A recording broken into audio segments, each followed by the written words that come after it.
Hello students, आप सबकी preparation अच्छी चल रही होगी बोर्ड्स की। आई होप आज हम लोग एनसीईआरटी का एक ब्रीफ और क्विक रिवीजन करेंगे, क्योंकि आप सबको पता है ऑर्गेनिक्स जो है वो सिर्फ एनसीईआरटी से आती है। तो let's have a quick revision of alcohol, phenol and ethers. Firstly, alcohol आप सबको पता है क्या होता है। जब भी किसी एल्काइल ग्रुप के साथ OH ग्रुप लग जाता है तो वो अल्कोहल हो जाता है। फिनॉल में क्या होता है, जब भी बेंजीन रिंग के ऊपर डायरेक्टली OH ग्रुप लग जाता है, that is called as phenol. And ether क्या होता है, ईथर में हमारे पास क्या होता है, जो एक हाइड्रोजन है वो सब्स्टिट्यूट कर जाता है ऑक्सीजन के साथ, तो क्या बन जाता है ROR। This is your ether. अगर हम डिपेंड करते हैं, depending upon the numbers of OH groups attached to the alcohol, we have 3 types of alcohol, monohydric, dihydric and trihydric. Monohydric का मीनिंग क्या होगा, मोनो मीन्स वन, कि इसके अंदर एक ही OH ग्रुप प्रेजेंट होता है। और डाईहाइड्रिक के अंदर क्या होगा, इसके अंदर 2 OH ग्रुप प्रेजेंट होते हैं। और ट्राईहाइड्रिक के अंदर क्या होगा, 3 OH ग्रुप प्रेजेंट होंगे। तो नंबर ऑफ OH ग्रुप्स के अकॉर्डिंग हमने इसको 3 पार्ट्स में डिवाइड कर दिया है। अब ध्यान से देखिएगा, मोनोहाइड्रिक अल्कोहल क्या होता है, 2 टाइप के हो जाएंगे। या तो हमारा जो कार्बन है वो sp2 हाइब्रिडाइज हो, या फिर कार्बन हमारा sp3 हाइब्रिडाइज हो। दोनों ही हमारे मोनोहाइड्रिक अल्कोहल होते हैं।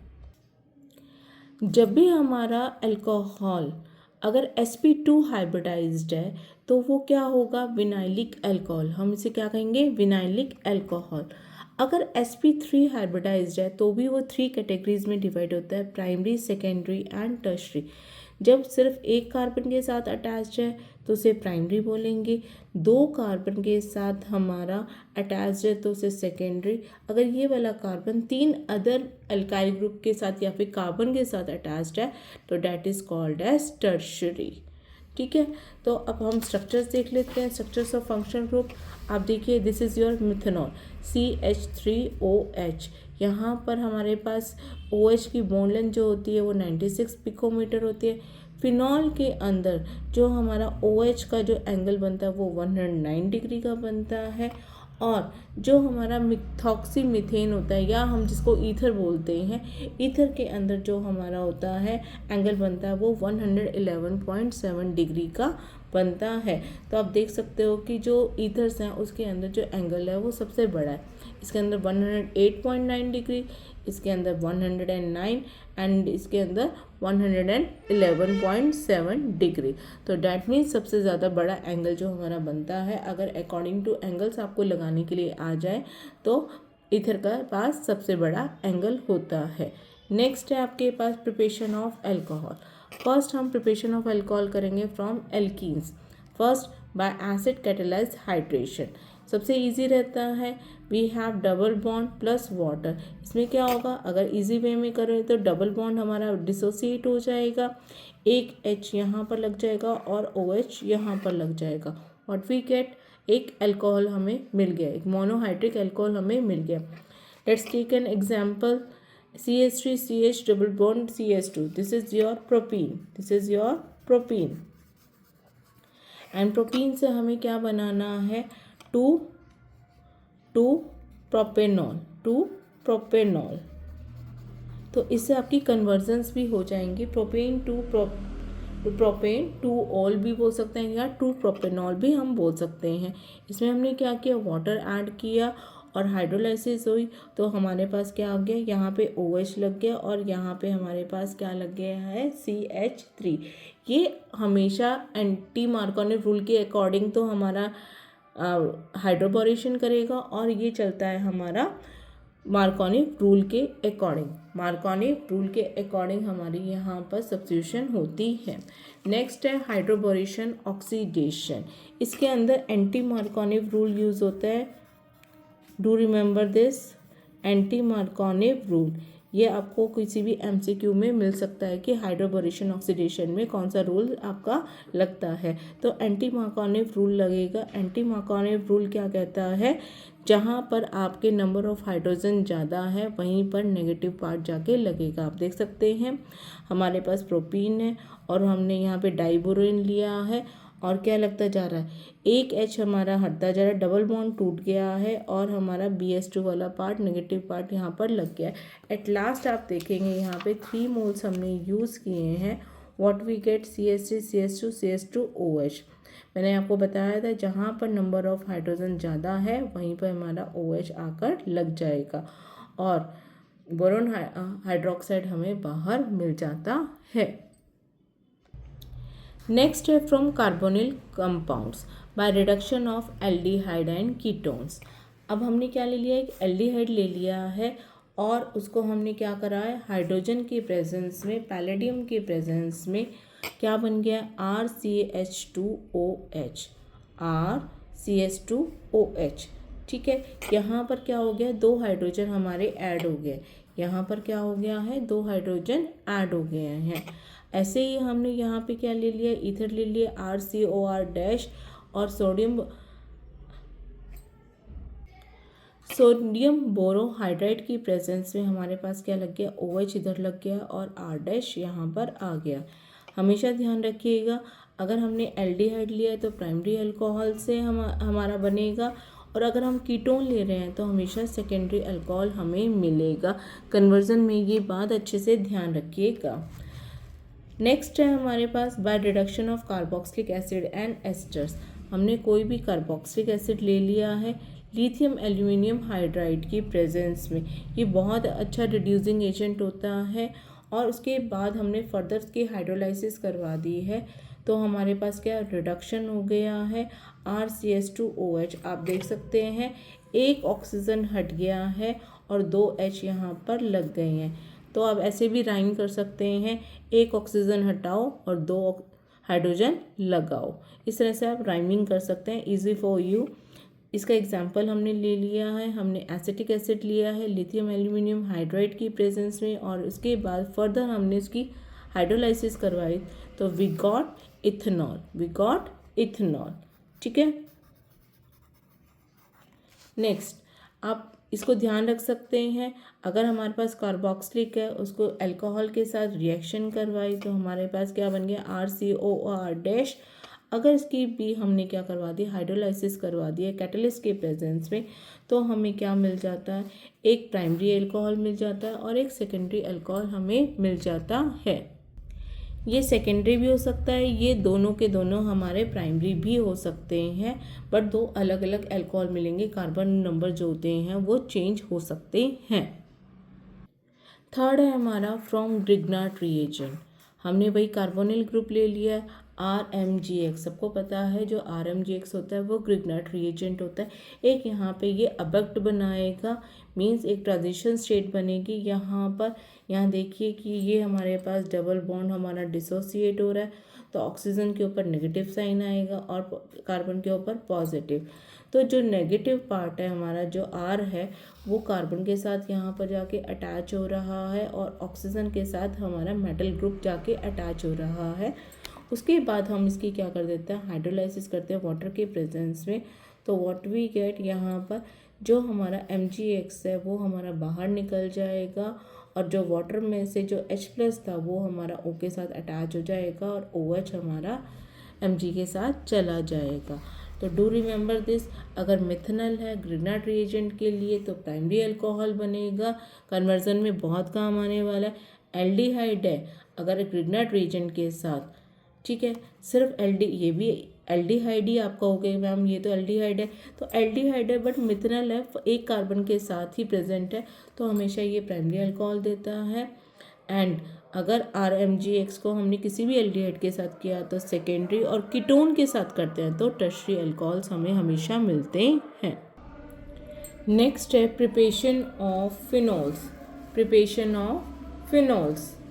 फर्स्ट ऑफ ऑल हम लोग देखेंगे फ्रॉम हैलोअरीन्स में मैंने एग्जांपल लिया है क्लोरोबेंजीन का। क्लोरोबेंजीन को हम लोगों ने क्या किया, सोडियम हाइड्रोक्साइड के साथ रिएक्ट करा 623 केल्विन पर और 300 ATM। ये सब लिखना, टेम्परेचर प्रेशर लिखना नेसेसिटी होती है तो आपको लिखना ही पड़ेगा। तो हमारा क्या हो गया, सोडियम फिनॉक्साइड बन गया है और इसकी हमने हाइड्रोलाइसिस करवाई HCl के प्रेजेंस में तो हमें क्या मिल गया है, फिनॉल। क्लोरोबेंजीन टू फिनॉल, बच्चे आप ऐसे भी करते जाइए कन्वर्जन के अकॉर्डिंग भी, क्लोरोबेंजीन टू फिनॉल। नेक्स्ट है आपका from benzene sulphonic acid, benzene sulphonic acid. ठीक है, फर्स्ट ऑफ ऑल हम लोगों ने क्या लिया है, हमने एक्जेन ले लिया है, उसको ओलियम बेंजीन ले लिया, सॉरी बेंजीन को हमने ओलियम के साथ रिएक्ट करवाया। ओलियम के साथ रिएक्ट करवाने के बाद आप लोगों को पता है H2S2O7 होता है हमारा, इसके अंदर से SO3H ग्रुप, सल्फोनिक ग्रुप यहाँ पर बेंजीन के ऊपर अटैच हो जाता है। और उसके बाद हमने वही स्टेप की है जो ऊपर की थी, NaOH के साथ और हाइड्रोलाइसिस करवा दिया, we get phenol, we get phenol. Next है फ्रॉम डाइजोनियम सॉल्ट, सबको पता है BDC से एनिलीन हमने लिया, NaNO2 हमने HCl की प्रेजेंस में, और आपको टेम्परेचर्स का पता है 0 to 5 डिग्री सेल्सियस पे ये वर्क करता है। तो हमारा क्या बन जाता है, बेंजीन डाइजोनियम क्लोराइड, जिसको आप BDC के नाम से भी जानते हो। इसके बाद हमने सिर्फ कुछ नहीं करना है, वाटर डालना है और हाइड्रोलाइसिस करनी है, तो we get phenol and nitrogen gas बाहर रिलीज हो जाएगी और HCl भी हमारी बाहर आ जाएगी। ओके, नेक्स्ट है हमारा from cumene, from cumene. Cumene को अगर वो टफ क्वेश्चन बना के देता है तो वो ये भी बोल सकता है isopropyl benzene, isopropyl benzene. What happened when oxygen is reacted with isopropyl benzene? ये आपके क्वेश्चन बन सकते हैं। जैसे हम ऑक्सीजन के साथ रिएक्ट करवाते हैं तो क्या बन जाता है, क्यूमीन हाइड्रोपेरोक्साइड बन जाता है। पेरोक्साइड की फॉर्म में यहाँ पर ऑक्सीजन प्रेजेंट होता है, उसकी हाइड्रोलाइसिस करते हैं तो हमारे पास फिनॉल बन जाता है और हमें एक एसीटोन भी मिल जाता है, मीन्स एक कीटोन भी हमें यहाँ पर मिल रहा है। नेक्स्ट है बॉइलिंग पॉइंट्स। बॉइलिंग पॉइंट जो अल्कोहल और फिनॉल के होते हैं इंक्रीज करते हैं with increase in carbon number. मान लो मेरे पास एक C4 है, एक C5 है, तो C5 का मॉलिक्यूलर मास ज़्यादा है, या हम कह सकते हैं कार्बन भी ज़्यादा है, तभी तो मॉलिक्यूलर मास ज़्यादा होगा, तो C5 का बॉइलिंग पॉइंट ज़्यादा होगा एज कंपेयर टू C4।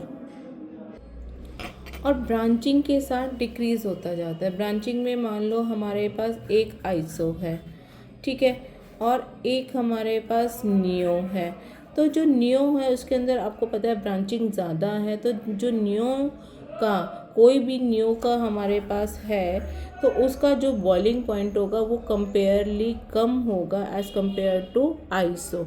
तो आप समझ सकते हो जितनी ज़्यादा ब्रांचिंग होगी उतना ही ज़्यादा हमारा क्या हो जाता है, बॉइलिंग पॉइंट कम होता जाता है। Now solubility, solubility decreases with increase in size of alkyl और एराइल ग्रुप्स। हमारी क्या होगी, सॉल्युबिलिटी डिक्रीज हो जाएगी। आपको पता है किसी भी चीज़ का हम साइज़ अगर बड़ा करते हैं तो क्या होगा, सॉल्युबिलिटी डिक्रीज होती जाएगी। तो इसमें जितना साइज़ बड़ा होता जाएगा उतनी सॉल्युबिलिटी हमारी क्या हो जाएगी, डिक्रीज हो जाएगी। ओके, तो आप ये ध्यान रखना कि solubility decreases with increase in size of aryl और alkyl groups. Okay, next is acidity of phenols. It is the one of the most expected question for boards this year. तो इसका आप ध्यान से देखिएगा। एसिडिटी ऑफ अल्कोहल्स क्या होती है, जो अल्कोहल्स होते हैं उनका कैसा करेक्टर होता है, प्राइमरी का सबसे ज़्यादा, देन सेकेंडरी का, देन टर्शरी का। क्यों, क्योंकि इसके अंदर क्या होता है, electron withdrawing group, electron donating group लगा होता है फंक्शनल ग्रुप C के पास। देखो यहाँ पर ROH है, RO- और H+। यहाँ पर क्या हो रहा है, जो फिनॉल है उसके अंदर हमारा फिनॉक्साइड आयन बन रहा है जो हाईली इलेक्ट्रोनेगेटिव है। उसका जो कार्बन है वो sp2 हाइब्रिडाइज्ड है और वो हाईली इलेक्ट्रोनेगेटिव है। जो इलेक्ट्रॉन डेंसिटी है वो डिक्रीज हो रही है ऑन ऑक्सीजन, दस an increase in polarity of OH bond. ये बात ध्यान रखनी है, इलेक्ट्रॉन डेंसिटी हमारी डिक्रीज हो रही है ऑक्सीजन के ऊपर, जिसकी वजह से पोलैरिटी जो है OH के ऊपर वो इंक्रीज हो रही है, जिसकी वजह से हमारा जो एसिडिक करेक्टर है वो इंक्रीज हो रहा है फिनॉल का। इसलिए हम ये कह सकते हैं कि जो आयनाइजेशन है फिनॉल्स का वो ईजियर होता है देन द अल्कोहल्स। तो अगर आपसे स्टेबिलिटी पूछा जाए तो कि किस वजह से जो फिनॉक्साइड आयंस होते हैं वो स्टेबल होते हैं, आप बताएंगे ड्यू टू रेजोनेंस। यहाँ पर रेजोनेंस हो रहा है जिसकी वजह से ये ज़्यादा स्टेबल होते हैं। ठीक है, जो इलेक्ट्रॉन विड्रॉइंग ग्रुप होते हैं ऑर्थो और पैरा, अगर हमारे इलेक्ट्रॉन विड्रॉइंग ग्रुप ऑर्थो और पैरा पोजिशंस पे लगे हुए हैं तो वो एसिटिक करेक्टर को इंक्रीज कर देते हैं। इस लाइन को अच्छे से ध्यान रख लेना। Electron withdrawing group on ortho and para position increases the acetic character. जैसे NO2 लग गया आपका, ठीक है, CN लग गया, ये सारे के सारे क्या विड्रॉइंग ग्रुप है, इसकी वजह से एसिटिक करेक्टर हमारा इंक्रीज कर जाता है। अब नेक्स्ट है रिएक्शन विद एक्टिव मेटल्स। अगर हम लोग क्या कर रहे हैं, अल्कोहल को NaOH के साथ रिएक्ट करवा रहे हैं या फिर फिनॉल को हम करवा रहे हैं तो सेम हमारा ही बनता है, ONA ग्रुप अटैच हो जाता है और हाइड्रोजन गैस रिलीज हो जाती है। सेम है फिनॉक्साइड ग्रुप हमारे पास बन गया, या सोडियम फिनॉक्साइड हम बोल सकते हैं इसको, तो हाइड्रोजन गैस रिलीज हो गई।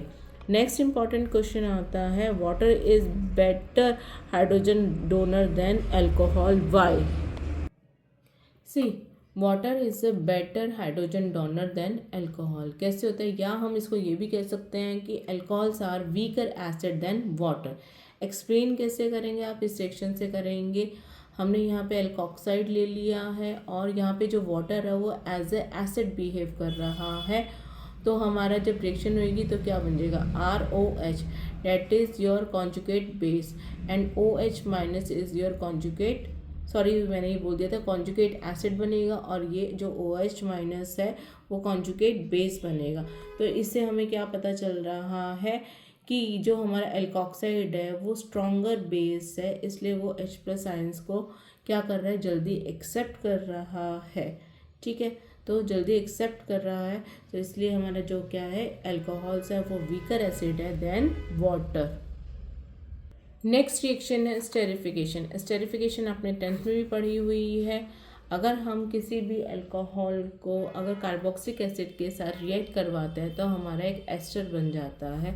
इसके अंदर क्या होता है, वाटर हमारा रिलीज होता है, यहाँ से OH और अल्कोहल का H हमारा बाहर रिमूव हो जाता है, और या फिर चाहे अराइल ग्रुप हो चाहे R ग्रुप लगाओ, RCOOR- हमारा यहाँ पर बन जाता है।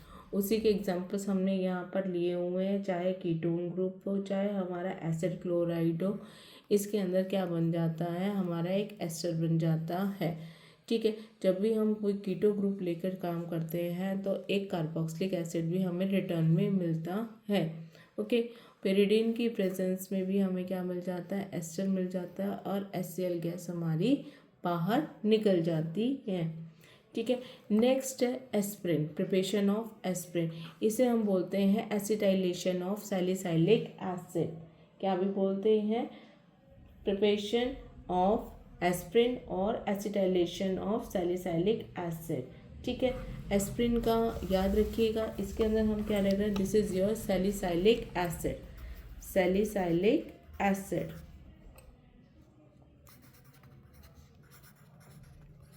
इसको हमने क्या करा, एसिटिक अनहाइड्राइड के साथ, एसिटिक अनहाइड्राइड के साथ अगर इसके अंदर हम रिएक्ट करवाते हैं तो इसमें हमारा क्या हो गया, एसिटाइल ग्रुप यहाँ पर अटैच हो जाता है। ये तो कार्बोक्सिलिक ग्रुप तो हमारा एज इट इज़ रहेगा, बट यहाँ पर COCH3 एक ग्रुप यहाँ पर आकर लग गया है, इसे बोला जाता है acetyl salicylic acid, acetyl salicylic acid. This is also known as aspirin. This is also known as aspirin. Aspirin बेटा सबको पता होगा किस चीज़ के लिए यूज़ होता है, ये एक पेन किलर होता है जो हम लोग यूज़ करते हैं, और इसके साथ एसिटिक एसिड भी हम लोग क्या करेंगे, निकलता है। इसके अंदर हमें थोड़ा सा small amount of sulphuric acid हमें लेना पड़ता है, जिसकी वजह से जो वाटर है इसमें से रिमूव हो जाए और रिएक्शन जो है वो इरिवर्सिबल बन जाए। Okay, got the point. अभी तक हमने रिएक्शन देखी थी cleavage of bond of OH। अब हम लोग देखेंगे कि जो क्लीवेज होगा वो कार्बन और ऑक्सीजन के बीच में होगा अल्कोहल्स के। सबसे पहले आपने फर्स्ट चैप्टर में भी पढ़ा था रिएक्शन विद हैलोजन या फिर हाइड्रोजन हैलाइड्स। ROHHX। यहाँ पर क्या बनेगा, यहाँ से डिसोसिएशन होगी और यहाँ से भी डिसोसिएशन होगी। X यहाँ पर चला जाएगा और वाटर हमारा बाहर रिलीज हो जाएगा।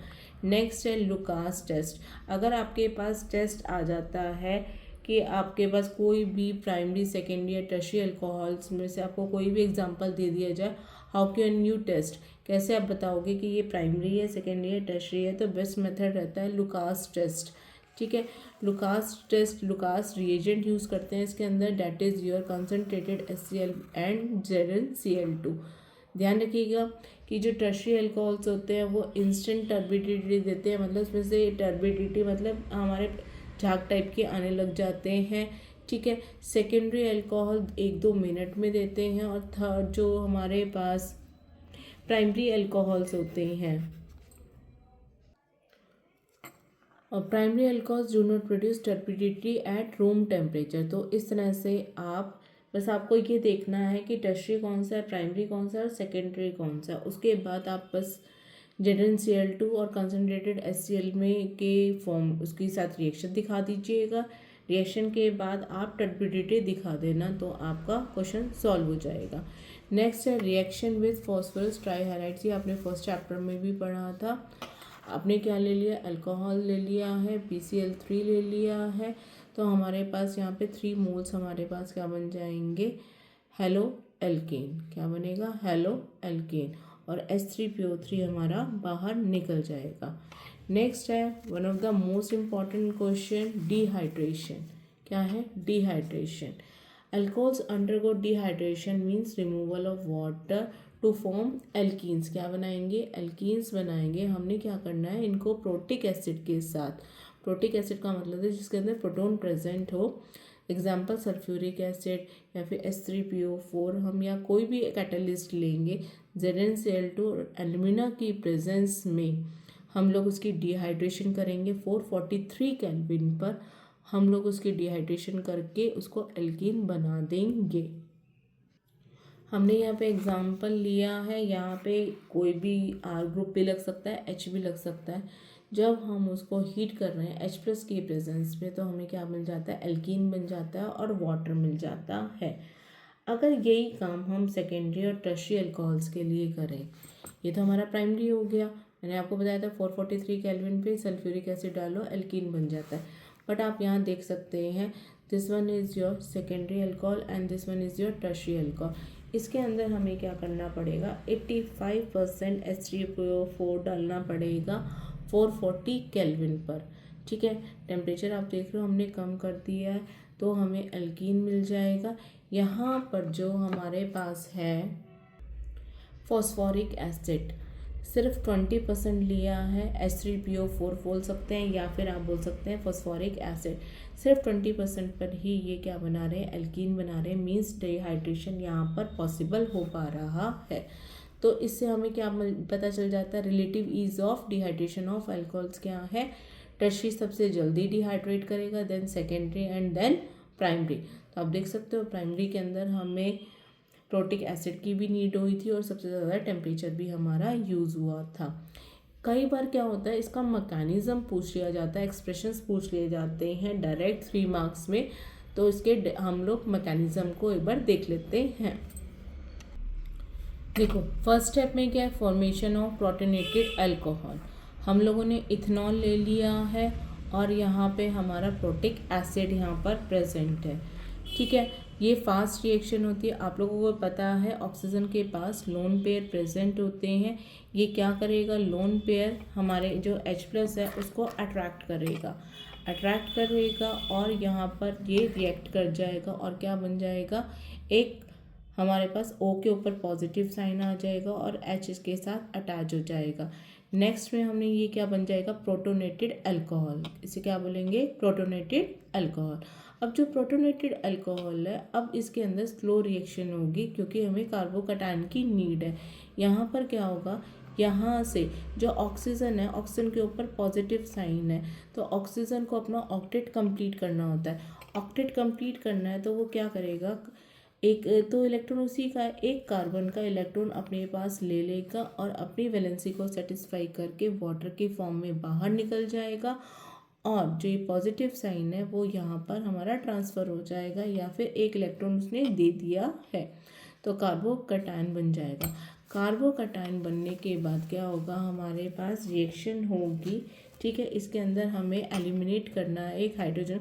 कार्बन के ऊपर पॉजिटिव साइन आ गया है। अब कार्बन क्या करेगा, यहाँ से इसमें से एक इलेक्ट्रॉन ले लेगा, ये बोलेगा यहाँ से एक इलेक्ट्रॉन ले लेगा दूसरे कार्बन का, और यहाँ एक इलेक्ट्रॉन यहाँ से बचेगा एक इलेक्ट्रॉन, तो हमारे पास क्या बन जाएगा, डबल बॉन्ड। क्या बनेगा, डबल बॉन्ड। मीन्स ये यहाँ पर अपना इलेक्ट्रॉन दे देगा और दोबारा से H+ हमारा बाहर निकल गया है, तो ये साइकिल फिर से स्टार्ट हो जाएगी। फिर फास्ट रिएक्शन होगी, प्रोटोनेटेड अल्कोहल बनेगा, देन अगेन कार्बोकैटायन बनेगा, देन अगेन इथीन हमारे पास बन जाएगा। तो ये एक एक्सपेक्टेड क्वेश्चन है, इसको प्लीज़ आप लोग अच्छे से कर लेना, ठीक है। नेक्स्ट रिएक्शन है ऑक्सीडेशन। हम लोग क्या करें, अल्कोहल का जब हम ऑक्सीडेशन करते हैं तो हमारे पास सबसे पहले एल्डिहाइड बनता है। एल्डिहाइड को फिर से ऑक्सीडाइज करते हैं तो हमें क्या मिल जाता है, कार्बोक्सिलिक एसिड हम लोगों को मिल जाता है। अगर आप लोग डायरेक्ट कार्बोक्सिलिक ही बनाना चाहते हो तो स्ट्रॉन्ग ऑक्सीडाइजिंग एजेंट आप यूज़ कर सकते हो, that is your acidified KMnO4। अगर एसिडिफाइड KMnO4 हम डालते हैं तो डायरेक्ट अल्कोहल से हमें कार्बोक्सिलिक भी मिल जाता है, बीच में एल्डिहाइड नहीं मिलता है। एक और आप डाल सकते हो, नेक्स्ट आपका है जो अल्कोहल के अंदर अगर हम क्रोमिक अनहाइड्राइड अगर हम डाल दें, ठीक है, तो हमें क्या मिल जाता है, एल्डिहाइड हमें मिल जाता है। एक इम्पॉर्टेंट चीज़ है, ये ध्यान रखना, अगर प्राइमरी अल्कोहल के अंदर हम पेरिडियम क्लोरोक्रोमेट डाल देते हैं तो हमें एल्डिहाइड मिलेगा। अगर सेकेंडरी अल्कोहल के अंदर हम कोई भी ऑक्सीडाइजिंग एजेंट डाल रहे हैं, जैसे मैंने क्रोमिक अनहाइड्रेट ले लिया, तो कीटोन मिलेगा। और टर्शरी अल्कोहल जो होते हैं वो ऑक्सीडेशन रिएक्शन नहीं देते हैं। अगर आपसे क्वेश्चन में पूछा जाए कि टर्शरी अल्कोहल ऑक्सीडाइज होगा या नहीं होगा, नहीं होगा, वो ऑक्सीडेशन नहीं करेगा, ठीक है। अगर इसके हमें रिएक्शन करवानी है तो हम कॉपर के साथ करवा सकते हैं, कॉपर को 573 केल्विन पर, तब उसके से हमें क्या मिल जाएगा, अल्कोहल से एक अल्कीन मिल जाएगा।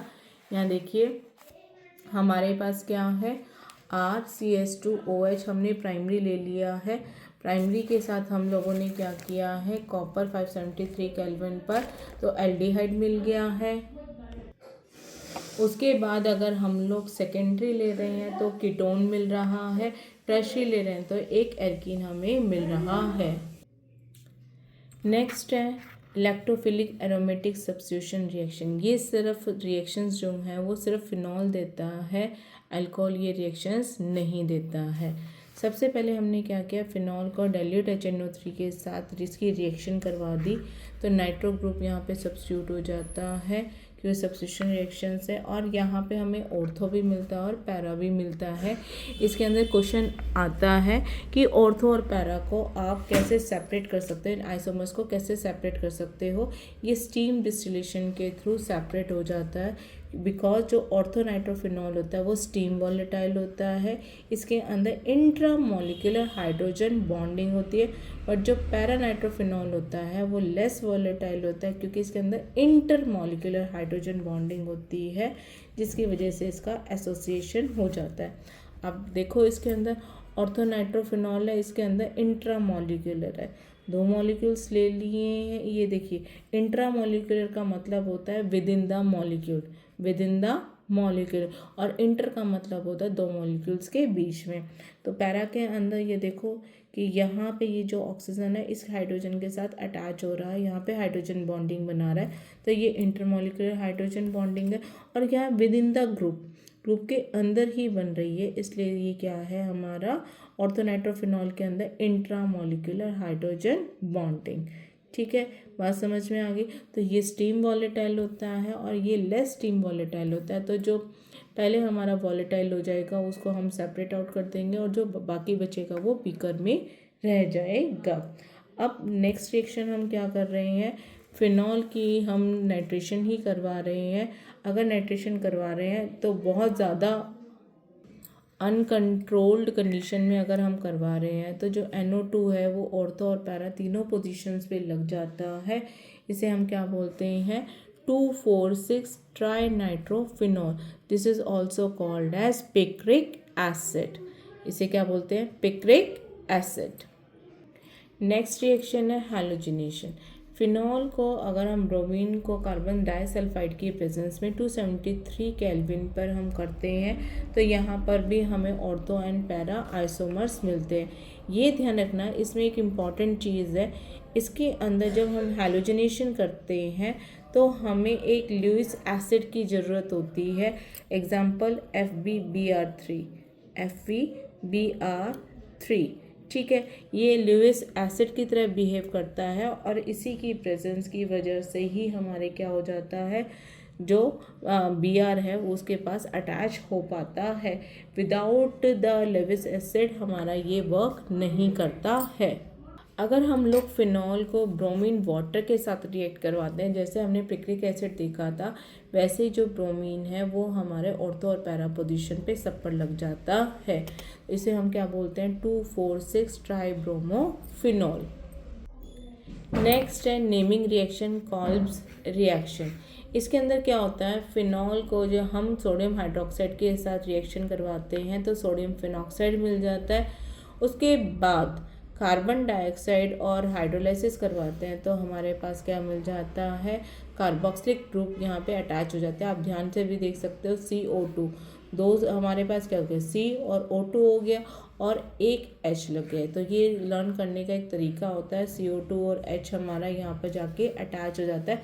This is called as salicylic acid. This is called as salicylic acid. तो आपको कभी भी फिनॉल से सैलिसाइलिक एसिड बनाना है, या फिर हम इसको भी बोल सकते हैं, इसको हम फर्स्ट नेम देंगे, फर्स्ट नंबरिंग में इसको सेकेंड, तो क्या बन जाएगा, 2 hydroxy benzoic acid.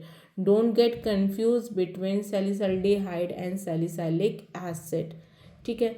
Rymer टीमन reaction में हमारा सैलिसल्डिहाइड बनता है, वहाँ पे एल्डिहाइड ग्रुप लगता है और यहाँ पे कार्बोक्सिलिक ग्रुप लगता है।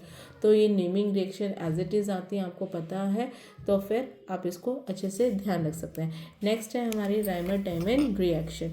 इसके अंदर क्या हो रहा है, हमने फिनॉल ले लिया है, क्लोरोफॉर्म की प्रेजेंस पर एक्वस NOH की प्रेजेंस में एक हमारा इंटरमीडिएट बनता है, ONA बनेगा और यहाँ से क्लोरोफॉर्म से CH-Cl2 ग्रुप लग जाएगा। इसकी हमने NOH के साथ रिएक्शन करवाए तो क्या हो जाता है, ONA और CHO, यहाँ पर क्या बन रहा है, CHO है, क्लोरीन ग्रुप हमारा बाहर निकल जाता है, उसकी जगह ऑक्सीजन आके अटैच हो जाता है। फिर इसकी हाइड्रोलाइसिस करवाते हैं तो यहाँ पर क्या होता है, Na बाहर निकल जाएगा और ये वाला जो H है वो यहाँ पर आके अटैच हो जाएगा, OH एंड CHO। तो इसे हम बोलते हैं सैलिसल्डिहाइड, ठीक है, क्योंकि इसके अंदर एक एल्डिहाइड ग्रुप लगा हुआ है। ओके, नेक्स्ट है reaction of phenol with zinc dust. सबसे इजी रिएक्शन है, अगर आपको फिनॉल से बेंजीन बनाना है, just you have to use zinc dust. आप यहाँ पे जिंक डस्ट यूज़ कर लो। जैसे आप जिंक डस्ट डालोगे फिनॉल के अंदर तो यू गॉट द बेंजीन और जिंक ऑक्साइड आपको बाहर मिल जाएगा। नेक्स्ट है oxidation of phenols. Oxidation of phenol के अंदर हमने फिनॉल लिया और सोडियम डाइक्रोमेट ले लिया सल्फ्यूरिक एसिड की प्रेजेंस में, तो यहाँ पे हमें डाई कीटोन मिलते हैं। ध्यान रखना कि ये भी कीटोन ग्रुप है और ये भी कीटोन ग्रुप है, इसलिए इसको डाई कीटोन्स भी हम बोलते हैं, कॉन्जुगेटेड डाई कीटोन।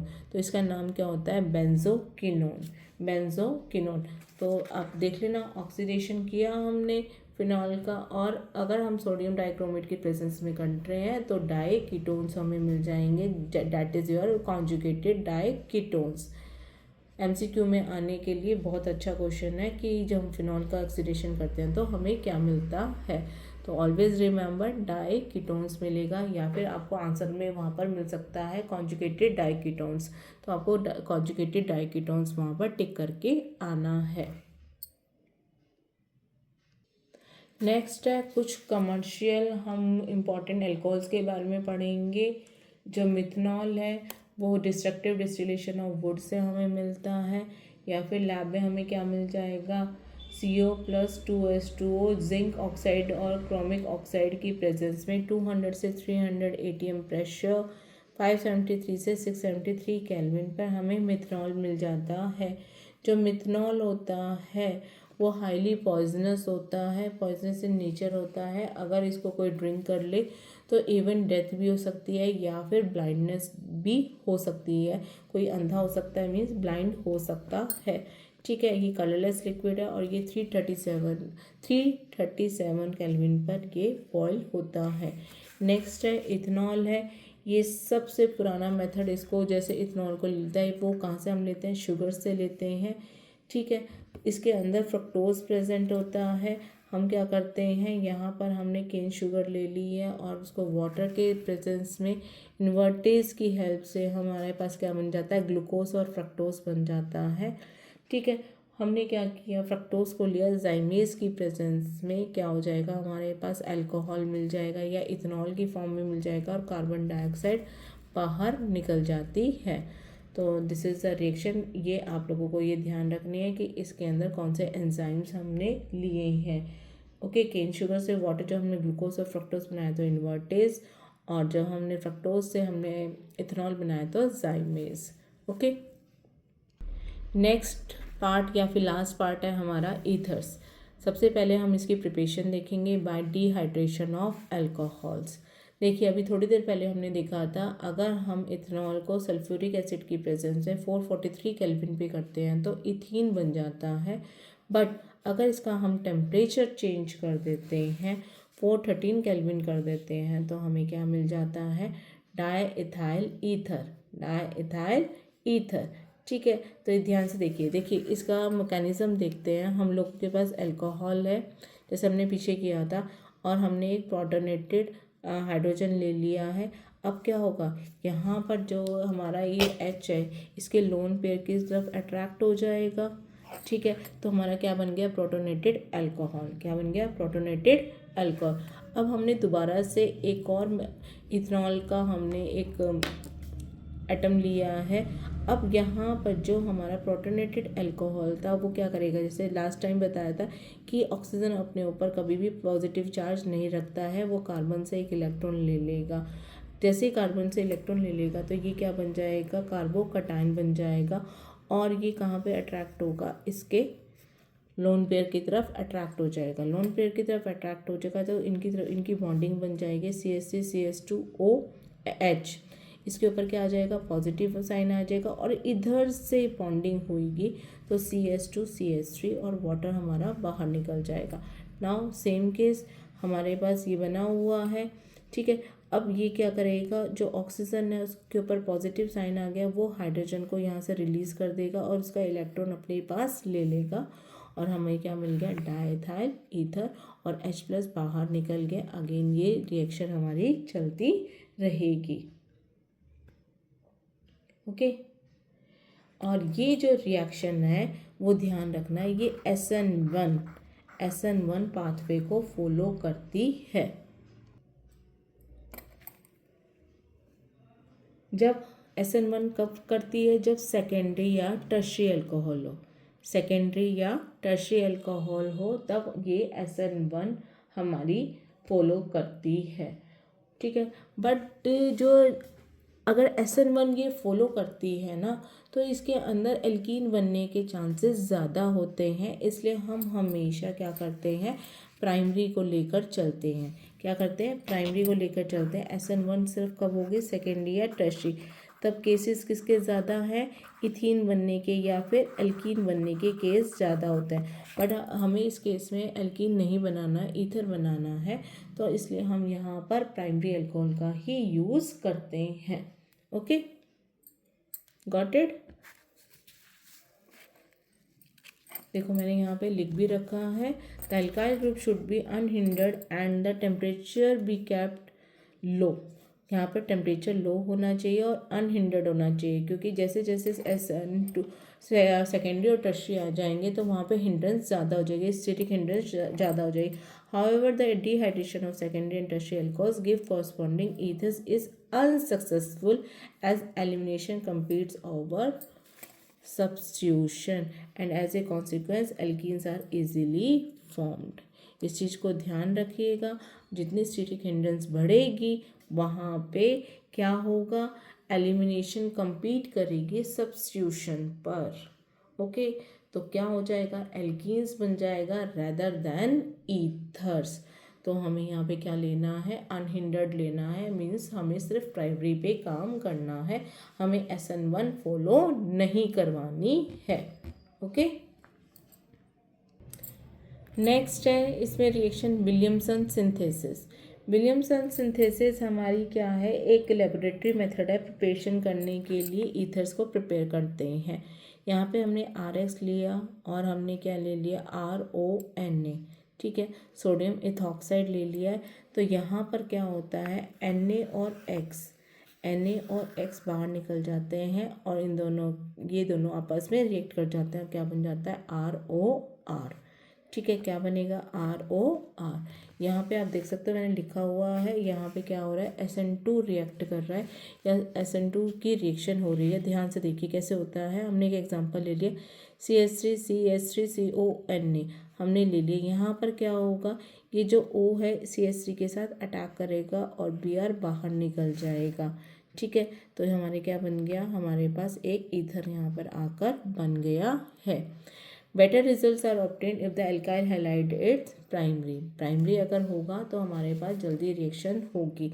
सेकेंडरी और टर्शरी में अभी मैंने आपको बताया था कि एलिमिनेशन जो रिएक्शन होती है वो कंप्लीट करेगी ओवर सब्स्टिट्यूशन.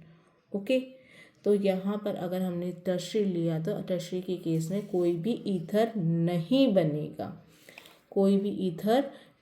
बनेगा, सिर्फ और सिर्फ एक एल्कीन बनेगा. आप देखो यहाँ पे मैंने टर्शरी लेकर दिखाया है, वही हमने NaOCH3 ले लिया है. तो यहाँ पर देखो कंप्लीट कर रही है जो एलिमिनेशन रिएक्शन ओवर सब्स्टिट्यूशन. तो हमारी एलिमिनेशन रिएक्शन हो गई है और डबल बॉन्ड यहाँ पर क्रिएट हो गया है. ओके, तो यहाँ पर कोई भी हमें ईथर नहीं मिला है. ओके, ईथर नहीं मिला है. तो इसका रीज़न क्या लिख सकते हैं, it is because alkoxide are not only nucleophiles but strong bases as well. They react with alkyl halide to leading elimination reactions. इसका मतलब है यहाँ पे जो alkoxide है वो strong base की तरह बिहेव कर रहा है, जो एलिमिनेशन रिएक्शन को लीड कर रहा है, ना कि सब्स्टिट्यूशन रिएक्शन को. Okay, physical properties of ether. जो ईथर्स होते हैं वो पोलर होते हैं और उनका कुछ ना कुछ डाइपोल मूवमेंट होता है, बट इतना ज़्यादा डाइपोल मूवमेंट भी नहीं होता कि जिसकी वजह से उनका बॉइलिंग पॉइंट पे असर आए. अगर हम कंपेरेबल कार्बन को देखते हैं, एन पेंटेन लिया हमने, ठीक है, और इथॉक्सी इथेन लिया, इन दोनों का लगभग जो बॉइलिंग पॉइंट होता है वो सेम ही होता है. बट जो अल्कोहल्स होते हैं उनका जो बॉइलिंग पॉइंट होता है वो काफ़ी ज़्यादा होता है, क्योंकि अल्कोहल्स के अंदर क्या होता है, हाइड्रोजन बॉन्डिंग प्रेजेंट होती है, जिसकी वजह से इनका क्या हो जाता है, बॉइलिंग पॉइंट बहुत ज़्यादा हो जाता है. अब है केमिकल रिएक्शंस ऑफ ईथर. जो ईथर होते हैं उनका जो बॉन्ड तोड़ना होता है वो बहुत डिफ़िकल्ट होता है. वो सिर्फ ड्रास्टिक कंडीशन में ही उनका जो कार्बन ऑक्सीजन बॉन्ड होता है वो तोड़ सकते हो, या फिर विद एक्सेसिव हाइड्रोजन हैलाइड. हमने क्या किया, इनका बॉन्ड तोड़ा, हमारे पास क्या बन गया, RX बन गया और ROH को दोबारा आप HX कर सकते हो, रिएक्शन करवा सकते हो, तो RX बन जाएगा और वाटर हमारा निकल जाएगा. Alkyl aryl ethers are cleaved at the alkyl oxygen bond due to the more stable aryl oxygen bond. ध्यान से देखिएगा, क्योंकि ये ज़्यादा स्टेबल होता है तो यहाँ से हमारा क्या होता है, बॉन्ड टूट जाता है और ये यहाँ से बॉन्ड टूटता है, RX बन जाता है और OH हमारा बन जाता है, जिसकी वजह से ये फिनॉल बना लेते हैं. ठीक है, जो ईथर्स होते हैं वो दो डिफरेंट एल्काइल ग्रुप्स के साथ क्लीव्ड हो सकते हैं. R के साथ यहाँ से भी क्लीव हो सकता है और यहाँ से भी क्लीवेज यहाँ से भी क्लीवेज हो सकती है और यहाँ से भी इसकी क्लीवेज हो सकती है। तो इसने क्या बनाया, हमारे पास RX और इस पर हमने इसके साथ क्लीवेज किया था तो R-OH हमारा बन गया। इसकी रिएक्टिविटी क्या होती है, हेलोजेंस के साथ, HI के साथ सबसे ज़्यादा, फिर HBr के साथ, फिर HCl के साथ। ओके, जो अल्काइल ग्रुप,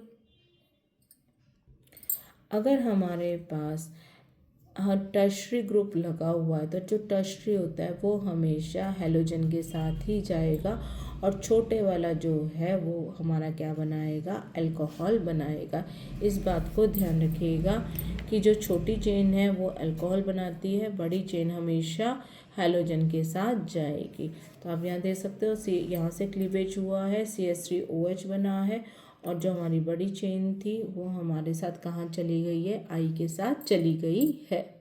अब इसका रीज़न क्या है, देखिए जो I- है वो क्या कर रहा है, ब्रेक कर रहा है बॉन्ड को OH-CH3 को, ठीक है, CH3I बनाने के लिए। जो फिनोल्स होते हैं वो फर्दर रिएक्ट नहीं कर पाते हैं हैलाइड्स के, क्योंकि उनके पास sp2 हाइब्रिडाइज कार्बन होता है जो न्यूक्लियोफिलिक सब्स्टिट्यूशन रिएक्शन नहीं दे पाता है, इसलिए वो हैलाइड्स में चेंज नहीं हो पाते हैं। नेक्स्ट है हमारे पास इलेक्ट्रोफिलिक सब्स्टिट्यूशन रिएक्शन। आप सबको पता है इलेक्ट्रोफिलिक सब्स्टिट्यूशन रिएक्शन हमारे पास क्या होते हैं, ये ऑर्थो एंड पैरा डायरेक्टिंग होते हैं। मैंने आपको रेजोनेंस करके दिखाया हुआ है, होप सो आप सबको रेजोनेंस आता होगा। ऑक्सीजन जो है वो अपने लोन पेयर यहाँ पर दे रहा है, डबल बॉन्ड बना लेगा और यहाँ के डबल बॉन्ड शिफ्ट होते जाएंगे नंबर वाइज, ठीक है। तो इसके अकॉर्डिंग जब हम ये देख रहे हैं इलेक्ट्रोफिलिक सब्स्टिट्यूशन रिएक्शन देख रहे हैं, फर्स्ट हम देख रहे हैं हैलोजिनेशन। हैलोजिनेशन हम किस में देख रहे हैं, एनिसोल में देख रहे हैं। जब भी बेंजीन पे OCH3 मिथॉक्सी ग्रुप लगा होता है उसे हम बोलते हैं एनिसोल, ठीक है। इसको हमने किस में किया, ब्रोमीन को in presence of ethanoic acid. तो हमारे पास क्या बन गया है, एक हमारे पास बन गया है पैरा पे लग गया है और एक बार ऑर्थो पे हमारा ब्रोमीन आकर लग गया है। तो जब पैरा पे लग गया तो हम इसको क्या बोलेंगे, पैरा ब्रोमो एनिसोल और ये ऑर्थो ब्रोमो एनिसोल। हमेशा याद रखना जो मोस्टली पैरा वाला जो केस होता है वही हमारा मेजर ग्रुप होता है। नेक्स्ट है फ्रीडल क्राफ्ट रिएक्शन। सबसे पहले हम देखेंगे फ्रीडल क्राफ्ट अल्काइलेशन और यहाँ पे देखेंगे हम Friedel Crafts acylation. Friedel craft alkylation में हम क्या कर रहे हैं, लेविस एसिड ले रहे हैं, एनहाइड्रस AlCl3 जो होता है लेविस एसिड होता है in presence of carbon disulphide. तो हमारे पास क्या होता है, जो CH3 ग्रुप है वो वहाँ पर आकर लग जाता है, एक बार ऑर्थो पोजीशन पे और एक बार पैरा पोजीशन में। मैंने आपको हम बताया था कि जो पैरा पोजीशन होती है वो हमारा मेजर ग्रुप होता है और जो हमारी ऑर्थो पोजीशन होती है वो माइनर ग्रुप होता है, क्योंकि यहाँ पे रिपल्शन बहुत ज़्यादा होता है और यहाँ पे रिपल्शन कम होता है, जिसकी वजह से ये स्टेबल हो जाता है। तो इसको हम क्या बोलेंगे, 2-मिथॉक्सीटोलिन, 2-मिथॉक्सीटोलिन, ठीक है। अब सेम यहाँ पर एसाइलेशन, एसाइलेशन में हमने एसिड क्लोराइड ले लिया CH3COCl, अनहाइड्रस AlCl3 के प्रेजेंस में हमारे पास क्या होता है, यहाँ से ग्रुप डिसोसिएट हो जाता है और क्या बन जाएगा, हमारा CH3CO ग्रुप यहाँ पर आकर लग जाता है। इसे हम क्या बोलते हैं, 2-मिथॉक्सी एसीटोफिनोन, क्योंकि ये इतना ग्रुप हमारा क्या होता है, एसीटोफिनोन, ठीक है। अब ये ऑर्थो पोजीशन पे लगा हुआ है तो ये माइनर ग्रुप होगा और ये यहाँ पर पैरा पे लगा हुआ है तो this one is your major group. Last reaction है हमारी इस चैप्टर की नाइट्रेशन। नाइट्रेशन आप लोगों को पता है कैसे होती है कि जब भी हम सल्फ्यूरिक एसिड और HNO3 डाल देते हैं तो नाइट्रेशन हो जाती है। सेम ऑर्थो और पैरा पोजीशन पर ये यहाँ पर आकर लग जाएगा, ठीक है, ऑर्थो एंड पैरा पोजीशन। तो यहाँ पर क्या हो गया, ऑर्थो पे लग गया और यहाँ पर पैरा पे लग गया, तो this is one is your minor and this one is your major group. Hope so आप, मैंने बहुत जल्दी जल्दी करवाया है, आपको समझ में आया होगा, आपकी रिवीजन हो गई होगी। नेक्स्ट वीडियो में मैं आपको हेलो एल्कीन्स के और अल्कोहल फिनॉल वाले चैप्टर के दोनों के आपको PYQs करवाऊंगी, जिससे आप बोर्ड में इजीली क्वेश्चन अटैम्प्ट कर पाएंगे उसके जैसे अगर हमारे पास आ जाते हैं। तो टिल देन आप इसको रिवाइज कीजिए और मेरी नेक्स्ट वीडियो का वेट कीजिए। Bye bye.